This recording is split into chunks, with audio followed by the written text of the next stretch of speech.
ఎక్కడైనా ల్యాండ్ పై ఇన్వెస్ట్ చేయాలని అనుకుంటున్నారా? అయితే ఫ్యూచర్ సిటీలో ఇప్పుడే ల్యాండ్ పీస్ పెట్టుకోండి. పూర్తి వివరాలకు మాకు కాల్ చేయండి. నమస్తే రమగారు. నమస్తే జయ. రమగారు, శివపార్వతుల కళ్యాణం చాలా సందర్భాలు మనం మాట్లాడుకున్నాము, కానీ కార్తీక మాసం కదా, ఇంకొకసారి చెప్పుకుందాం. గిరిజా కళ్యాణం ఎంత విశేషమైందో కథ. మొట్టమొదట మన దక్ష ప్రజాపతి తన కూతురైన సతీదేవిని పరమేశ్వరుడికి ఇచ్చి వివాహం చేశాడు. దక్ష ప్రజాపతికి ఎంతమందో సంతానం. ప్రజాపతి అంటే ఈయన అందరినీ పుట్టించాడు. 27 మంది కన్యకల్ని చంద్రుడికి ఇచ్చాడు. చంద్రుడు శివుడు తోడల్లుళ్ళు. విశేషమైన కథ కదా. అయితే ఈ అపురూప సౌందర్యవతి అయిన సతీదేవి పుట్టిన దగ్గర నుంచి పరమేశ్వర అనుగ్రహం కోసమే తపస్సు చేసేది. పరమేశ్వరుణ్ణే ప్రార్థించేది ఆవిడ. ఆయన్నే పూజించేది, ఆయనే తలుచుకునేది. ఆమెని పరమేశ్వరుడికి అర్పించాడు. అర్పిస్తే సరే, ఇది విశేషంగా జరిగింది. ఒకసారి ఏదో యజ్ఞం అప్పుడు దక్ష ప్రజాపతి వస్తే అందరూ లేచి నిలబడ్డారు. పరమేశ్వరుడు లేవలేదు. ఆయన గౌరవించారు అందరూ.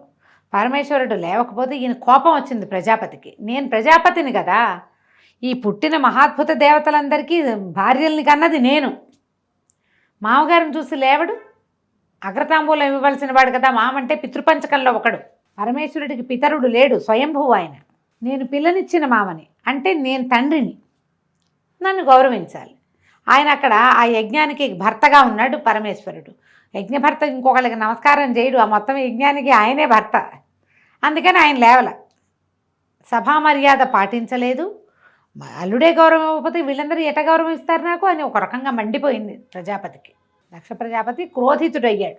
ఆయన క్రోధం ఎలాంటిదంటే, దాంతో ఆయన ఏం చేస్తున్నాడో ఆయనకి తెలియదు. ఒళ్ళు తెలియని తన వస్తుందన్నమాట. ఇక్కడేమో కోపం వచ్చింది శివుడి మీద. ఈ చంద్రుడికి 27 మంది కన్యకల్ని ఇచ్చాడు కదా, తారలు అందరినీ ఇచ్చాడు. ఒకడికే ఇచ్చి వివాహం చేశాడు. వాళ్ళల్లో ఆయన కొంచెం రోహిణి అంటే ఎక్కువ ఇష్టం ఆ చంద్రుడికి. అలా ఉంటుంది. మనం రాజుల గాథలో కూడా చెప్పుకున్నాం. ఒక అమ్మాయి ఏదో చాలా అనురూపంగా, చాలా అనుకూలంగా, అత్యంత ప్రియతమంగా ఉండేవాళ్ళు ఉండొచ్చు. ఆయన రోహిణి పట్ల ఎక్కువ కలిసి ఉంటున్నాడని మిగిలిన వాళ్ళంతా తండ్రి దగ్గరికి వెళ్ళి చెప్పారు. ఆయన రోహిణితోటే బాగా ఉంటున్నాడు నాన్న, బాగా అంత బాగా ఉండట్లేదంటే ఆయన అల్లుడిని శపించాడు. క్షయవ్యాధి వస్తుంది నీకు, క్షీణించిపోతావని. చంద్రుడికి హెచ్చుతగ్గులు ఉన్నాయి కదా, అవి ఆయన వల్లే వచ్చాయంటారు. క్షయవ్యాధితో క్షీణించిపోయిన చంద్రుడు పరమేశ్వర అనుగ్రహం వల్ల మళ్ళీ ఆ వ్యాధిని పోగొట్టుకున్నాడు. నిజానికి రోహిణి నక్షత్రం మీద కోపంతో మిగిలిన వాళ్ళు చెప్పారు, కానీ చంద్రుడు చిత్తా నక్షత్రంతో చాలా బాగుంటాడు. చిత్రాచంద్రమసోరివ అన్నాడు కాళిదాసు. రాజుగారు భార్య ఎలా ఉన్నారంటే, చిత్తా నక్షత్రంతో కూడి ఉన్నప్పుడు వాళ్ళిద్దరూ ఎలా మెరిసిపోతారట. చిత్తా నక్షత్రం వస్తే పక్కకి చంద్రుడు మెరుస్తాడు, చిత్తా మెరుస్తుంది. అలా ఉన్నారని చెప్తారు. అంత ప్రత్యేకమైన వాళ్ళిద్దరూ. రోహిణి చంద్రులు అలా అత్యంత ప్రేమగా ఉండేవాళ్ళు అన్నమాట. ఈ దక్ష ప్రజాపతి తీవ్రమైన కోపిష్టివాడు అవటంతో అతను ఏమనుకున్నాడు, నిరీశ్వర యాగం అని ఒక యాగాన్ని సంకల్పించాడు. ఈశ్వరుడు లేడు. నిరీశ్వర యాగం పేరే అది. నిరీశ్వర యాగం, అసలు ఈశ్వరుడు లేడన్న యాగం సంకల్పించి బ్రహ్మాది దేవతలందరినీ పిలిచి పరమేశ్వరుడికి కార్డు పిలవలేదు. అయితే సతీదేవి, మా పుట్టింట్లో జరుగుతున్న వ్యవహారం కాబట్టి నాకు పిలుపక్కర్లేదు, నువ్వు రాకపోతే మానేసేయి, నేను వెళ్తానంది. ఆయన చెప్పాడు, మనని పిలవల, నాకు ఆహ్వానం రాలేదు, నువ్వు వెళ్ళొద్దన్నాడు. సతీదేవిని వద్దన్నాడు. కానీ ఆవిడ చిన్నపుచ్చుకుంది. మా ఇంట్లో అవుతోంది, నా చెల్లెళ్ళందరూ వస్తారు, నేను కూడా వెళ్ళాలి. ఇప్పుడు మనం కూడా చేస్తాం అట్లాంటిది. ఈ దేవతల గాథలన్నీ మానవుల గాథలకి ప్రతిబింబాలన్నమాట, చూపిస్తారు. అట్లా వెళ్తే ఏమవుతుందో సతీదేవి కథే తెలియజేస్తుంది మనకి. అవమానపడతాం అనవసరంగా. ఈవిడ బయలుదేరి వెళ్ళింది. బయలుదేరితే నంది, భృంగిరిట్టుడు వీళ్ళని కొంతమందిని ప్రమథగణాలను ఇచ్చి అమ్మకి తోడుగా పంపిస్తే ఈవిడ వెళ్ళింది. వెళ్ళేసరికల్లా ఆయన అవమానకరంగా మాట్లాడాడు తండ్రి. నేను సంకల్పించిందే నిరీశ్వర యాగం, నిన్ను ఎవరు పిలవని పేరంటానికి ఎందుకు వచ్చావు, నువ్వు కూతుర్ని కూడా అన్నాడు. అనేసరికల్లా ఆవిడంది, నువ్వు పిలవకపోతే ఎట్లా, నువ్వు పిలవనన్న మాట ఏమిటి, యజ్ఞభర్త శివుడు, పరమేశ్వరుడే యజ్ఞభర్త, యజ్ఞకర్త, ఆయన పిలవకపోతే ఎట్లా, నువ్వు చేసింది తప్పు అనగానే ఆయన శివనిందకి పాల్పడ్డాడు. తిట్టేశాడు అల్లుడిని. తిడితే ఈవిడ ప్రత్యక్షంగా కానీ పరోక్షంగా కానీ శివనిందని నేను భరించను. నా భర్తని నిందించటమనే కాదు, నా భర్తను నువ్వు తంటమే కాదు, పరమేశ్వర నింద చెవితో విన్నా తప్పే అని చెప్పి ఆయన వద్దన్నా నేను ఇంత పని చేశాను, ఇక్కడికి వచ్చాను. ఆయన పరోక్షంలో ఆయన అవమానానికి నేను కారణమయ్యాను కాబట్టి నేను యోగాగ్నిలో నా శరీరాన్ని దహించేసుకున్నా, ఇక నేను ఇక్కడ ఉండను అని చెప్పి ఆవిడ యోగాగ్నిలో దహనం అయిపోయింది. అమ్మ చితాభస్మం కొంత భస్మం రాలిపడింది, ఆమె శరీరం అక్కడ ఉన్నది. ఎప్పుడైతే ఇది జరిగిందో ఈ మొత్తం ప్రమదగణాలు కేకలు పెట్టేసి శివుణ్ణి పిలిచారు, అమ్మ ఆహుతి అయిపోయిందని. ఇక్కడికి ఉగ్ర రూపంతో పరిగెత్తుకుంటూ వచ్చాడు శివుడు. భార్యా వియోగం భరించరానిది, పరమ ప్రీతితోటి ఉండే భార్య ఆమె అవమానపడి ఇలా అయిపోయింది కాబట్టి ఉగ్రంతో, పైగా మనం పరిగెడితే మనకి ఒక రకమైన ఉద్రేకం వస్తుంది. ఆయన ఏం చేశాడు, తన జటల్లో నుంచి ఒక జటతో వీరభద్రుడిని సృష్టించాడు. ఈ దక్షాధ్వరం విధ్వంసం చేయి, ఇది నా భార్య శవాన్ని చూసినటువంటి ఈ దక్షాధ్వరం నడవకూడదు ఇంకా, అది ఒక్కటే ఆజ్ఞ. ఈ హాహా అని పెద్ద జటలతోటి బోల్డ్ అనే ఆయుధాలతోటి పరమశక్తివంతమైనది శివక్రోధమే. ఆయన కోపం నుంచి పుట్టిన వీరభద్రుడు సర్వనాశనం చేశాడు మొత్తం. దక్షయజ్ఞ వాటికని భూస్థాపితం చేశాడు. కనపడిన దేవతలను కనపడ్డట్టు రుద్రగణాలు చితకొట్టేసాయి. దక్షుడి తల నరికేశాడు వీరభద్రుడు. ఈ వీరభద్రుడే మనకి పట్టిసపు కొండ మీద అక్కడ ఆగాడని మనం ఒక కథ చెప్పుకుంటాం. రాజమండ్రి దగ్గర ఉన్న పట్టిసపు కొండ మీద అక్కడ ఆయన వీరభద్రుడు వీరభద్రావతారాన్ని విరమించి శివలింగాకృతిగా మారాడని అదొక కథ చెప్తాం. పట్టిసం ఈ ఆయన దగ్గర ఉన్న ఆయుధమే పట్టిసాయుధమే అట్లా కొండగా మారిందంటారు. అయితే ఎప్పుడైతే ఈ వీరభద్రుడు ఇదంతా అయ్యిందో ఈ పరమేశ్వరుడు ఉగ్రంగా అయిపోయాడు. ఆవిడ కళేబరం అక్కడ ఉన్నంతసేపు ఈయన ఇలాగే ఉంటాడని విష్ణువు ఏం చేశాడంటే తన చక్రాయుధంతో ఆ శరీరాన్ని ముక్కలు చేసేసాడు. భుజ మీద వేసుకున్నాడట కళేబరాన్ని, కాలిపోయి ఉన్నదాన్ని వేసుకుని ఆయన నాట్యం చేస్తున్నాడు పరమేశ్వరుడు ఉగ్రంగా. అంటే అటు కదులుతున్నాడు అనమాట ఆయన. ఆ కదులుతున్నప్పుడుగా ఆయన ఒంటి మీద ఉన్న, ఆయన భుజాల మీద ఉన్న ఈ శవాన్ని, ఈ కళేబరాన్ని ముక్కలు చేసేస్తే 18 ముక్కలుగా మారి భూమి మీద పడిపోయినాయి 18 చోట్ల. 52 చోట్ల పడ్డాయి అంటారు, చిన్న చిన్న ఆభరణాలు అవన్నీ కూడా. అయితే ఎప్పుడైతే ఈ కళేబరం తన మీద నుంచి వెళ్ళిపోయిందో అవతలకి, అతి ఉగ్రంగా ఉన్న పరమేశ్వరుడు కొంత శాంతపడ్డాడు. దేవగణాలందరూ ప్రార్థించి పరిపరి విధాల ఈయన్ని హిమాలయాల వైపుకి నడిపించుకుపోయారు. ఈయన కైలాసం కూడా హిమోత్పర్వత ప్రాంతంలోనే ఉంది. కైలాసానికి వెళ్ళకుండా విరాగిగా అయిపోయి ఆయన హిమాలయాల్లోకి వెళ్ళిపోయాడు. ఈ అటు ఇటు పారిపోయి కకావికలుగా అయిపోయినటువంటి దేవతలందరూ మళ్ళీ వచ్చి, బ్రహ్మదేవుడు వచ్చి ఈ మెడ నరికి ఉన్న దక్షుడికి గొర్రెతల అతికించి ఆయనతోటి ఈశ్వరుణ్ణి సంకల్పించి యజ్ఞం పూర్తి చేయించారు. దక్షయజ్ఞవాటిక, దక్షవాటికే అంటే సర్వనాశనం అయిపోయిన దాన్ని దక్షవాటికలాగా తయారైంది అంటారు మన వాళ్ళు. ఈ సర్వనాశనాన్ని పూర్తి చేశారు. మరి యజ్ఞం పూర్తి చేయాలి, ఇది లోక సంక్షేమం కోసం చేసేవి కదా. యజ్ఞం అనగానే లోకక్షేమం కోసం మొత్తాన్ని పూర్తి చేశారు. ఈ హిమాలయాల్లోకి వెళ్ళిపోయి ఉండిపోయాడు శివుడు. ఆయన ఎప్పుడు పుట్టాడో, ఇది ఎప్పుడు జరిగిందో. అయితే ఈ మరణించి ప్రాణత్యాగం చేసిన సతీదేవి మరలా జన్మించింది. ఈసారి ఆవిడ ఎక్కడ పుట్టింది? దక్ష ప్రజాపతి నుంచి హిమోత్పర్వత ప్రాంతంలో హిమవంతుడు పరమభక్తిపరుడు, పరమసాత్వికుడు. ఆయన లాంటి సాత్వికమైన కొండ ఇంకొకటి లేదట. ఆయనకి మేనాదేవి అని భార్య ఉంది. ఆమె పేరు మేనక అంటారు, మేనాదేవి అనే రాస్తారు. ఈవిడ కడుపున మామూలు సంతానంగానే జన్మించింది. పర్వతరాజపుత్రిక కాబట్టి పార్వతి, శైలపుత్రి కాబట్టి శైలజ, ఇలాంటి పేర్లతోటి పార్వతీ నామధేయంతో ఈయనకి కుమార్తెగా జన్మించింది. వీళ్ళకి తర్వాత మైనాకుడు అనే కుమారుడు కూడా కలిగాడు. ఆయన ఇంకో కొండ. ఈ మైనాకుడు మనకి శ్రీమద్ రామాయణంలో కనపడతాడు, సుందరకాండలో. మళ్ళీ చెప్పుకుందాం. ఓకే. ఈ జన్మించిన పుత్రికకి పిల్ల కొంచెం పెద్దదైంది. కొంచెం 9 ఏళ్ళు వచ్చాక ఆయన ఏం చేశాడు, పిల్ల చాలా బుద్ధిమంతురాలు, సాత్వికురాలు, కొంచెం పూజా విధానం అది ఆసక్తి కలిగింది. అయితే ఈయన పరమేశ్వరుడు తన పర్వత సానువుల్లో ఒక చోట తపస్సు చేసుకున్నాడు. పిల్లకి అంత వ్యక్తత వచ్చింది, ఊహ పద్ధతి అన్నీ తెలిసాక పరమేశ్వరుడి సేవకి నియోగించాడు హిమవంతుడు ఈ పార్వతిని. మరి భగవంతుడు ఇక్కడ ఉన్నాడు, ఆయన సేవించాలి కదా. పిల్ల రోజు వెళ్ళేది. పరంజ్యోతిగా కనపడుతున్న ఆయన స్వరూపం పట్ల ప్రేమ పెంచుకుంది ఈ చిన్నపిల్ల. ఆయన చూస్తూ ఉంటే మనకు ఆసక్తి కలుగుతుంది కదా.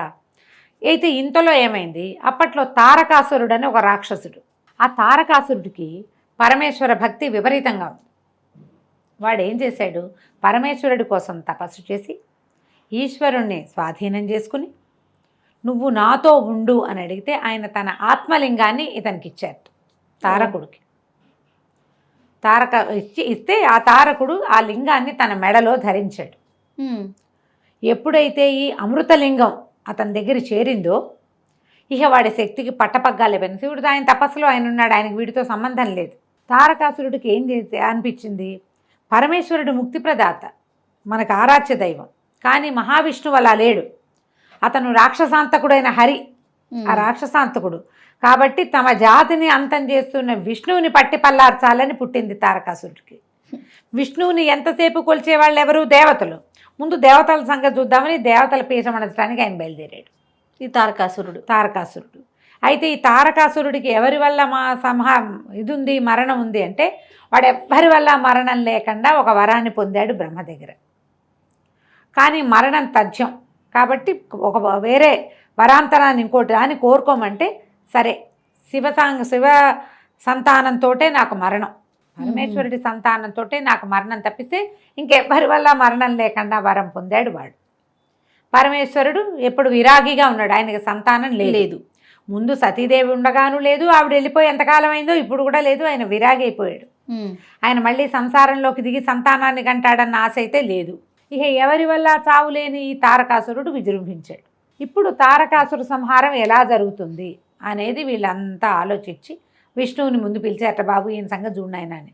విష్ణువు యుద్ధానికి వచ్చి కూడా వీడిని నేను చంపలేను, ప్రచండమైన రుద్ర తేజస్సుతోటి ఉన్నాడు వీడు.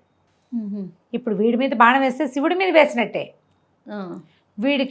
శివుడు వీడితో ఉన్నంతకాలం నేనేం చేయలేను, శివుణ్ణి దూరం చెయ్యాలి ఒకటి. రెండోది వీడి వరం, బ్రహ్మదేవుడు ఇచ్చిన వరం ఏంటి, శివ సంతానమే ఇతన్ని చంపగలదు, శివతేజం మాత్రమే చంపుతుంది. శివతేజము అంటే ఆయన వల్ల పుట్టిన సంతానం. దానికోసం ఏదైనా ప్రయత్నం చేసుకుంటారా బాబు, వాడి దారిని వాడిని వదిలేయండి అని ఈయన దారిని నేను వైకుంఠానికి వెళ్ళిపోయాడు. ఇక దేవతలు చేతులు పీసుకుంటూ ఆలోచించుకున్నారు ఏం చేయాలి, ఎట్లా పరమేశ్వరుని ఇందులోకి దింపాలి. ఈ సందట్లో వాళ్ళకి ఏం తెలిసింది, పర్వతరాజపుత్రిక అయిన పార్వతి నిత్యము సేవిస్తుంది. ఈ పార్వతి ఎవరు అనగానే ఆమెను చూసేసరికి ఆమెలో ఉమా చైతన్యం కనపడుతోంది, భగవత్ చైతన్యం. పాపగా లేదని, చిన్నపిల్ల కాదు, ఏదో ఉన్నది ఈమెలో. అప్పుడు మళ్ళీ పరిగెత్తారు బ్రహ్మదేవుడి దగ్గరికి. ఆ అమ్మాయిని చూస్తే మనకు సతీదేవిని చూసినట్టు అనిపిస్తుంది. అప్పుడు ఆయన చెప్పాడనమాట, సతీదేవి ఇక్కడ జన్మించింది, ఇంకా సమయం రాలేదు, సమయం వచ్చే వరకు వేచుంటారా, సమయాన్ని తెప్పిస్తారో ఆలోచించుకోండి. దేవతలు బాగా ఆలోచించి మన్మథుని పిలిచి, ఓ నాయనా నువ్వు వచ్చి ఈ పరమేశ్వరుడి తపస్సు భగ్నం చేయి, ఆయన నిరంతరము తపస్సులోనే ఉంటున్నాడు. కళ్ళు తెరిచి చూస్తే ఈ ఉమా చైతన్యం కనపడుతున్న, ఈ శక్తి చైతన్యం కనపడుతున్న ఈ అమ్మాయిని కనుక ఆయన చూస్తే ఆయన ఆకర్షితుడవుతాడు. చూడటల్లా అసలు ఆయన కళ్ళు మూసుకునే ఉంటాడు. పిల్ల వస్తుంది, పువ్వులు దండేస్తుంది, పువ్వులు పెడుతుంది, పళ్ళు పెడుతుంది, ఆ పిల్ల అక్కడే పరిచర్య చేస్తూ అవి ఇవి సవరిస్తూ తుడుస్తూ ఉంటుంది. ఆయన కళ్ళు తెరిచి చూడ్డు. అమ్మాయి వెళ్ళిపోతుంది, ఈయన లేచి తన వ్యవహారం చూసి మళ్ళీ కూర్చుంటాడు. మళ్ళీ సాయంత్రం వస్తుంది, మళ్ళీ ఈయన కూర్చుంటాడు. పరమేశ్వరుడు కళ్ళు తెరిచి చూడాలి, అది అక్కడ మన పార్వతీదేవి అక్కడ ఉన్నప్పుడే జరగాలి. ఆయన కళ్ళు తెరిపించు అనగానే వచ్చాడు. ఈ హిమాలయాల్లో పువ్వులు అవి పూసే చెట్లు ఎక్కడో ఉంటాయి. పరమేశ్వరుడు ఉన్న చోట మంచు తప్పిస్తే ఏమీ లేదు. ఈ మన్మథుడు వచ్చేసరికి అతను ఎక్కడికి వస్తే అక్కడ వసంతం వస్తుంది. వసంతుడు ఆయన వెనకాలే ఉంటాడు, ఆయనతో పాటే ఉంటాడు. ఈయన చిలుక ఆయుధం మీద వస్తాడు, చిలుక రథం మీద వస్తాడు. భార్య భర్త ఇద్దరు ఉత్సాహంగా వచ్చారు. వసంతుడు వచ్చాడు, మొత్తం చుట్టుపక్కల ఉన్న మొక్కలన్నీ చిగురు చేసినాయి, బాగా కళకళలాడుతుంది, చల్లని గాలి, సుగంధభరితమైన గాలి వస్తుంది. ఈ అమ్మాయి పార్వతీదేవి పరిచర్య చేస్తుండగా మన్మథుడు ఒక చెట్టు చాటున దాగి, పెద్ద దాగల కొంచెం అటు ఇటుగా నుంచుని పరమేశ్వరుడికి బాణం వేసుకుంటాడు. ఈ బాణాలు ఏం వేస్తాడు మన్మథుడికి, పంచబాణుడు అంటారు. 5 బాణాలు ఉన్నాయి. ఈ 5 పువ్వుల బాణాలే, కేవలం మనసుని చంచలం చేస్తాయి అంతే. అవి ఏ వస్తువును చూస్తే దానికి ఆకర్షితులయ్యేగా చేస్తాయి. అశోకము, అరవిందము, నీలోత్పలము, మామిడి పువ్వు, చూతము, నవమల్లిక, ఈ 5 ఆయన ఆయుధాలు. ఓహో. ఈ 5 బాణాలు. ఈ బాణం పువ్వు వేస్తే దెబ్బ తగులుతుందా? పువ్వులతో కొడితే దెబ్బలు తగలవు. అది ఎక్కడ తగలాలో అక్కడ తగులుతుంది. మనసు కిటికీలు తెరుచుకుంటాయన్నమాట. ఈ బాణాలు వేసేసాడు టపాటపా, ఒకదాని వెనకాల ఒకటి. బాణం తగిలేసరికి ఆయనకి స్పృహ వచ్చింది. కళ్ళు తెరిచి చూసరికి అమ్మాయి కనపడింది. కానీ ఆయనకి వెంటనే ఏం తెలిసింది, వీడెవడో నన్ను కొట్టాడు. ఓహో. ఈ కొట్టిన వాడెవడని అటు చూశాడు. చూసేసరికల్లా కనిపించాడు మన్మధుడు చక్కగా బాణాలు ధరించి అందంగా అలంకరించుకొని, రతి సహాయుడుగా పక్కనే భార్య ఉంది, చిలుక వాహనం కనపడుతోంది. మొత్తం వాతావరణం అంతా అదే మెరిసిపోతూ పువ్వులతోటి గుమగుమలాడిపోతుంది. కోపం, వీడికి ఇంత సాహసం, నన్ను కొడతాడా వీడు అన్న ఒక్క భావం లోపల వచ్చేసరికల్లా ఆయన 3వ కన్ను తెరుచుకుంది. మామూలు నేత్రాల్లోంచి అగ్ని వర్షించడు, తృతీయ నేత్రంలోంచి అగ్ని, అది అగ్నినేత్రం, 3వ నేత్రం. ఎప్పుడైతే ఈ కన్ను తెరుచుకుందో కంట్లో నుంచి ఇట్లా మంట వచ్చేసింది. ఆ రావటం ఆ 3వ కంటి మంటకి ఈ మన్మధుడు భగ భగ భగ మండిపోయాడు. హర శివ శివ అన్నాడు. శివ లేదు, హర లేదు, దగ్ధమైపోయాడు. బెదిరిపోయింది ఈవిడ పార్వతీదేవి. పరమ దుఃఖంతో పరిగెత్తేసింది. అమ్మాయికి అర్థమైంది ఏం జరిగింది. చెలికత్తెలు అందరూ పరుగులు పెట్టారు, తెలుసుకున్నారు. ఎప్పుడైతే ఈ కంటి మంటతోటి ఆ మన్మథుడిని కాల్చేశాడో పరమేశ్వరుడు రిగ్గున లేచి వెళ్ళిపోయాడు అక్కడి నుంచి. ఆయన వెళ్ళిపోయాడు. ఈవిడ బిత్తరమొహంతోటి నుంచుంది పార్వతి. అవి తెలియలా, చిన్నతనం కూడా కదా, ఏం జరుగుతుందో అర్థం కాలేదు. ఆయన తన వైపు చూసింది, తెలిసింది. ఒకళ్ళొకళ్ళు చూసుకున్నారు వీళ్ళిద్దరూ. ఏం చేయాలో తెలియలేదు. దుఃఖంతో ఈవిడ ఇంటికి వచ్చింది. పరమేశ్వరుడు వెళ్ళిపోయాడు అని. ఆ వెళ్ళిపోయిన పరమేశ్వరుడు కావాలనిపించడం మొదలుపెట్టింది అమ్మాయికి. తల్లికి చెప్పింది, నేను ఇంట్లో ఉండను, పరమేశ్వరుడి కోసం నేను తపస్సు చేసుకుంటాను, నేను వెళ్ళిపోతానని. వాళ్ళమ్మ వద్దమ్మా వద్దని. అప్పుడే ఉమానామధేయం వచ్చింది ఈవిడికి. ఉమా అంటే అమ్మాయి వలదు, ఉమా అంటే అదే అర్థం. ఈవిడకి ఏమైనా సరే నేను తపస్సు చేసుకుంటానని తపస్సు కోసం హిమాలయ పర్వత ప్రాంతంలోని ఇంకొక చోటకి వెళ్ళి తపస్సు చేసుకోవటం మొదలుపెట్టింది. శివుని కోసం. శివుడి కోసం. ఆ కన్ను తెరిచేసరికల్లా ఇంకా అప్పటిదాకా భక్తి ఉంది, ఇప్పుడు ప్రేమ వచ్చేసింది. ఈ బాణాలతోటి వాతావరణం అంతా మారిపోయింది. యాంబియన్స్ మారేసరికి ఐడియాలు మారిపోతాయి కదా. అదే మనం ఇప్పుడు దానికి వర్కౌట్ చేస్తున్నాం, మంచి యాంబియన్స్ ఉండాలని. ఎప్పుడుదో ఇది గుడ్ యాంబియన్స్ ఐడియాస్ని మార్చేస్తుంది. అయితే ఈ తపస్సు చేసుకోవటం మొదలుపెట్టింది. తపస్సుతోటి మొదట్లో అవి ఇవి తిని ఉండేది, క్రమంగా ఆకులు కూడా తినడం మానేసిందిట. అపర్ణ అయింది అమ్మవారు అప్పుడు. పర్ణములు కూడా లేవు. అపర్ణ అంటారా పేరు? ఆ అపర్ణ ఏమిటంటే ఇలా తపస్సి సమాధిలో ఉన్నటువంటి పార్వతీదేవి ఆకులు కూడా తినడం మానేశాక అపర్ణగా మారిపోయింది. అయితే ఈ 4 పక్కల అగ్నుల్లో మధ్యలో నిలబడి అలా శివుడి కోసమే ప్రార్థన చేస్తూ ఉండేదట. తల్లిదండ్రి చాలా గజగజలాడిపోయారు, ఏం చేయాలో తెలీదు. కానీ శివుడికి ఈ వార్త అందటం మొదలుపెట్టింది. ఈయన కళ్ళు తెరిచి చూశాడు, ఆ అమ్మాయి మీద మనసు లగ్నమైంది. ఈ అమ్మాయి ఎవరు ఏమిటి వచ్చినాయి ప్రశ్నలు. మెల్లిగా నారదుడు, విష్ణువు వీళ్ళ మాటలతోటి ఆయన ఈ అమ్మాయి మీద మనసు లగ్నమైంది ఆయనకి, పార్వతీదేవి మీద. తర్వాత కొద్ది రోజులు గడిచాక ఈవిడ తపస్సు చేసుకోవటానికి ఒక కుటీరం అది నిర్మించుకుంది. ఒకళ్ళిద్దరు చిలుకత్తెలు ఉండేవాళ్ళు సహాయకులుగా. ఒకనాడు ఈవిడ ఉండగా ఇక్కడికి ఒక ఆయన వచ్చాడు. ఈ వచ్చిన వాడెవడు, ఒక ఇది మౌంజి అంటే ఏమంటారు దాన్ని, ఒక లేడి చర్మాన్ని చుట్టు చంకలో పెట్టుకుని దర్భలు కమండలాలు అవి పట్టుకుని జుట్టు ముడేసుకుని ఉన్న ఒక యువకుడు, యతి లాంటి వాడు వచ్చాడు. అపర్ణ జటిలం పేరుతోటి పుస్తకంలో ఇంటర్మీడియట్లో పాఠం కూడా ఉండేది. వచ్చి ఈవిడ అమ్మాయి నువ్వు ఎవరి కోసం తపస్సు చేస్తున్నావు ఏమిటి అని కనుక్కున్నాడు. పరమేశ్వరుడి కోసం చేస్తున్నానని చెప్పింది. చెప్పేసరికి ఆయన అన్నాడు, ఆయనది నీకు మ్యాచింగ్ ఎక్కడ కుదురుతుంది? ఆయన బూడిద పూసుకుంటాడు, శ్మశానాల్లో ఉంటాడు, రక్తమోడుతున్నటువంటి ఏనుగు చర్మం కట్టుకుంటాడు, పులులు వీటిని మన పాముల్ని ధరిస్తాడు. మీ పొద్దున నీ పెళ్ళైతే, అతనితో నీ పెళ్ళైతే నువ్వు తెల్లటి దుకులం ఒక తెల్లటి వస్త్రం కట్టుకుంటావు, బంగారపు రంగు హంసల అంచున్న పట్టుచీర కట్టుకుంటావు, ఆయనేమో నెత్తురోడుతున్న గజాజీనం కట్టుకుంటాడు. మీ ఇద్దరికి మ్యాచింగ్ ఎట్లా కుదురుతుంది? నువ్వు ఇట్లా హిమాలయాల్లో చక్కటి పర్వత ప్రాంతాల్లో ఉన్నావు, ఆయనేమో శ్మశానాల్లో ఉంటాడు, నీకు ఇన్ని నగలు నాణ్యాలు బంగారం బోళ్ళంతుంది, మీ తండ్రి రత్నాకరుడు, వజ్రాలు వైఢూర్యాలు ఆయనలోనే పుడతాయి, ముత్యాలు పుట్టే వంశం మీది, ఆయనేమో కపాలాలు వేసుకుని తిరుగుతాడు అని ఎంత కవ్విస్తాడో ఆవిడ్ని. అతనితో ఇట్లా వివాహం కోసం ఏమిటి, నువ్వు వివాహం చేసుకోవాలంటే ఎంతమంది లేరు, ఈయన చేసుకోవటం ఏమిటి? అమ్మనేడు నాన్నలేడు ఎవరు లేరు అక్క ఆయనకి. దిగంబరుడు, దిక్కులే అంబరాలుగా కలిగినవాడు, ఎవరు లేరు. దిగంబరుడు అంటే వస్త్రాలు లేనివాడని కాదు, ఎల్లలు లేనివాడు. పైగా ఏమో ఆయన వెనకాల తిరిగే వాళ్ళంతా విచిత్ర వేషధారులు, ఒక నంది, ఓ భృంగి, ఓ శృంగి, వీళ్ళంతా ఏమిటో రకరకాల వాళ్ళు, వీళ్ళంతా పెళ్ళికి తరలిస్తే మీ వాళ్ళు హడిలిపోతారు అని బాగా ఎక్కిరిస్తాడు. ఎక్కిరిస్తే ఈవిడే నువ్వేం మాట్లాడినా సరే శివుడే కావాలి, శివ నింద చేయటం ఎంత తప్పు, వినడం అంత తప్పు, వెళ్ళిపో నువ్వని చెలికత్తని పిలుస్తుంది ఈయన్ని, పంపించేసేయను. ఆయన పంపించేయమంటే ఆయన లేచి నిలబడి పరమేశ్వరుడిగా ఈ అమ్మాయికి కనపడతాడు. శివ కళ్యాణం ఎంత రొమాంటిక్గా జరిగిందో చూడు. అదే కదా. కనిపించి ఆమెని ప్రాణి గ్రహణం చేస్తాడు. తర్వాత వివాహం చేసుకున్నారు వీళ్ళు.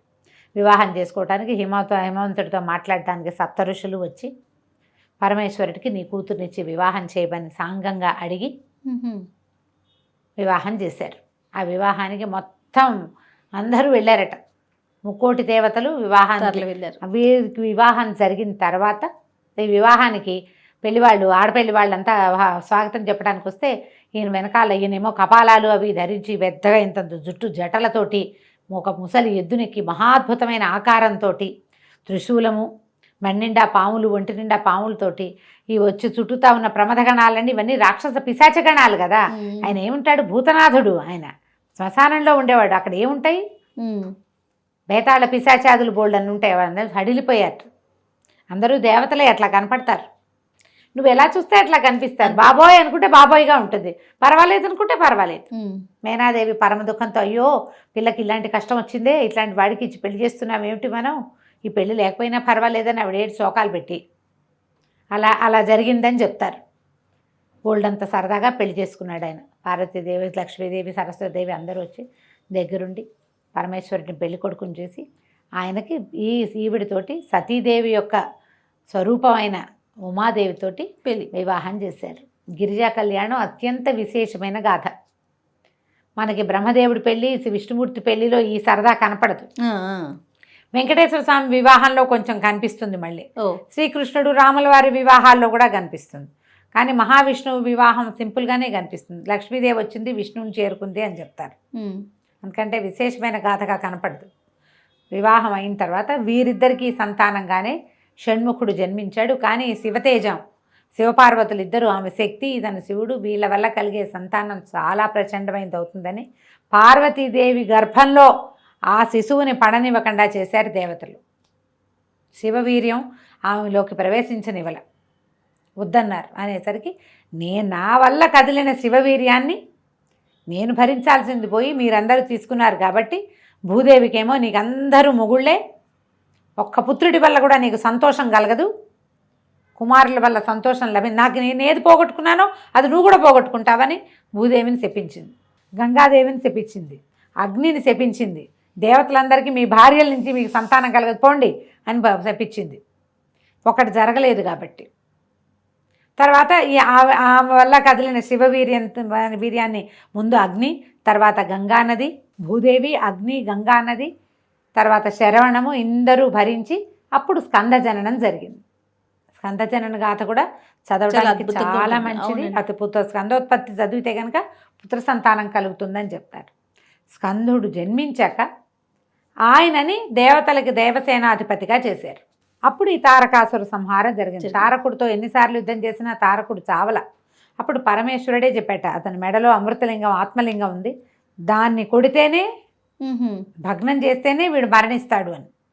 దాన్ని కొట్టడం వల్ల అతను మరణించాడు. శివ యొక్క సంతానమే కార్తికేయుడు అని చెప్తారు. ఈ గిరిజా కళ్యాణ గాథ చెప్పినా విన్నా కూడా చాలా విశేషమైన ఫలితం లభిస్తుంది. బాగుంది కదా కథ. ఎన్నిసార్లు విన్నా కొత్తగానే మళ్ళీ కొత్త ప్రభు గారు ఎంత బాగుందో. నమస్తే అండి. నమస్తే చెయ్య.